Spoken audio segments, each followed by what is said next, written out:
futures. Thank you, Mr. Speaker. I call Jan Logie. Thank you. Thank you, Mr. Speaker. And very, very warm Pacific greetings to my Pacific fellow parliamentarians who I can't really see, but I'm assuming you're up there and I'm feeling your beautiful faces. Thank you. Thanks, Sam.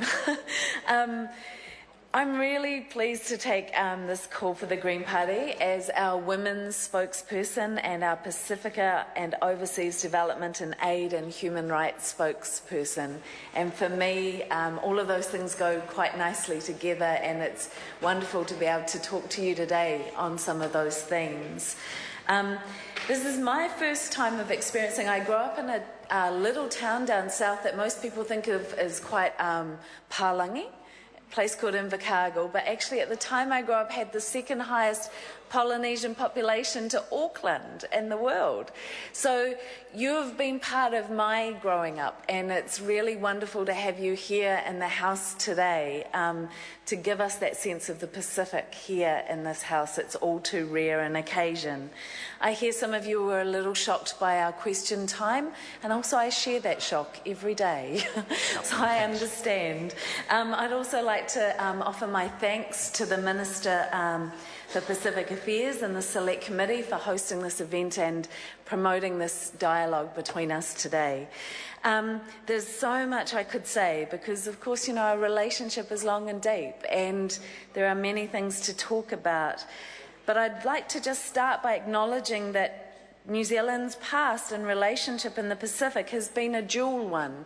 It's been once an imperialistic and exploitative role we have taken, and also where at the same time many iwi and the Kingitanga movement have had really strong relationships with many Pacific people. So we've had these two kind of relationships of solidarity and imperialism happening at the same time. And I think sometimes still we're fighting between those two tensions in our relationships. As an example, you know, New Zealand is still earning more now from the exporting of products that contribute really strongly to non-communicable diseases in your countries. We're earning more from that than what we're putting into the health budget through ODA. So I think we need to be acknowledging some of those tensions in this discussion. As the women's spokesperson, though, I really do want to focus on some of the issues that we share, all of us in the Pacific. And one of those really important issues is violence against women. And the Papua New Guinea and Solomon Islands have the highest levels, reported levels at least, in the world. And we see in Australia, 20% of women experience sexual abuse. In Fiji, 66% of women are physically abused by their partners. Kiribati, 68%. On the Marshall Islands, 30%. In New Zealand, depending on your figures, it's between 15 and 30%. Palau and Papua New Guinea, 70% of women have experienced gender-based violence.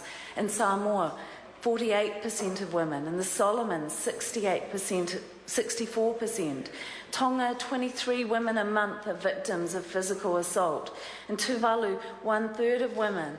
And in Vanuatu, there have been 3,600 cases reported between 1993 and 2000. And sadly, we don't even have the data in Cook Islands, Niue, or the Federated States of Micronesia. You know, this is a shared problem. We are all struggling with this, and it's something that if we put some focus on, we could make a real difference. It would pay off in terms of all of our well-being, our health, and our economic benefits. I'm a member of, along with some of my colleagues here, a member of New Zealand Parliamentarians Population and Development. And we've made a recognition that economic development is intrinsically and reciprocally linked with sexual and reproductive health, including maternal health.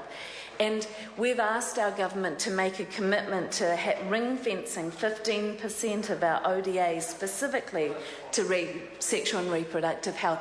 And part of that is a link to connection to the violence against women, because if we can't control our bodies, we can't control our destiny. And that is around violence, and it's about sexual and reproductive health. And there's a huge difference that all of us could make on this issue. And I'm really looking forward to having a good dialogue with all of you this weekend on those issues. Kia ora koutou. Call the Honourable Joe Goodhue. Thank you, Mr. Speaker. Well, warm greetings to our Pacific colleagues.